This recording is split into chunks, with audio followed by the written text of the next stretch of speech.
हमारे साथ टीएमसी की प्रतिनिधि भी मौजूद है, हमारे साथ बीजेपी की प्रतिनिधि भी मौजूद है। बात करेंगे, लेकिन हम कुछ आंकड़े बताते हैं, कुछ जानकारी देते हैं। बंगाल में एम फैक्टर दरअसल क्या है, मुस्लिम फैक्टर क्या है, और वो बिग वॉल से आइए बताते हैं, क्योंकि इसको लेकर बहुत चर्चा है। क्या ये एक सबसे बड़ा फैक्टर है या एक बहुत अहम फैक्टर है जिस पर बहुत कुछ निर्भर करता है पश्चिम बंगाल में? उनके लिए भी निर्भर करता है जो एंट्री कर रहे हैं यहाँ पर और चाहते हैं कि बड़ा खाता खुल जाए, और उनके लिए भी बहुत अहम है ये एम फैक्टर जो अपनी सत्ता को बचा कर रखना चाहते हैं।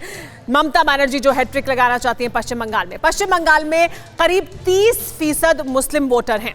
कश्मीर और असम के बाद बंगाल में मुस्लिम वोटर सबसे ज्यादा हैं। बांग्लादेश सीमा से लगे जिलों में मुस्लिम आबादी का दबदबा है।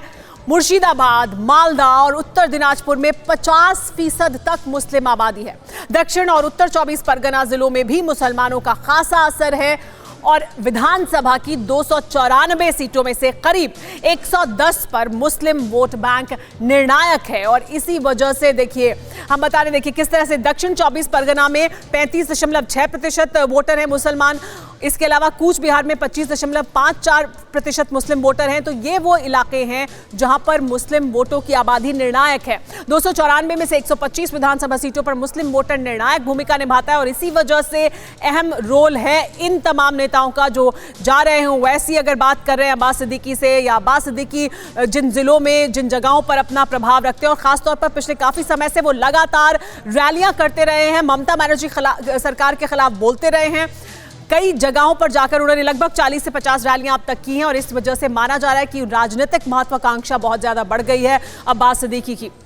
बंगाल में मुस्लिम आबादी में इजाफा किस तरह से हुआ है, ये भी बार बार इसकी भी चर्चा होती है। देखिए कि बंगाल में मुस्लिम आबादी में इजाफा किस तरह से हुआ है। देखिए, देश में 0.8% आबादी में इजाफा हुआ है, तो यहाँ पश्चिम बंगाल में मुस्लिम आबादी में 1.9% इजाफा हुआ है। वहीं हिंदू आबादी में -9%, यानी 9% कम हुई है। लेकिन यहाँ बाकी देश की तुलना में मुस्लिम आबादी यहाँ पर 1.9% बढ़ी है, और लगातार बढ़ रही है, क्योंकि यहाँ पर मुस्लिम आबादी, तो उनका प्रभाव भी बहुत ज्यादा है। लेकिन पीरजादा अब्बास सिद्दीकी का दांव दरअसल क्या है, जिनसे अभी हमने कुछ समय पहले बात की, जिनके पास आज असदुद्दीन ओवैसी गए थे, क्यों वो इतनी अहमियत रखते हैं? हिंदुओं को बांटो और मुसलमानों को जोड़ो, ये लगातार वो कहते रहे हैं, ये उनकी रणनीति है। बंगाल में 27% से ज्यादा क्योंकि मुस्लिम आबादी है, और उसके साथ साथ आदिवासी जो आबादी है उसको भी उनके साथ जोड़ो, और दलितों को भी जोड़ो, यानी इन तमाम लोगों को साथ में जोड़कर एक गठजोड़ बनाया जाए, एक महाजोत बनाया जाए, जिसकी वो बात कर रहे थे। जलसों में मुसलमानों को भड़काने वाले बयान देते रहे, यानी लगातार राजनीतिक बयानबाजी करते रहे अपने जलसों में। जलसे भी बहुत बड़ी संख्या में उन्होंने किए हैं। सत्ता में नहीं आने पर हिंदुओं की ज्यादती का डर है, ये डर भी वो लगातार दिखाते रहे हैं।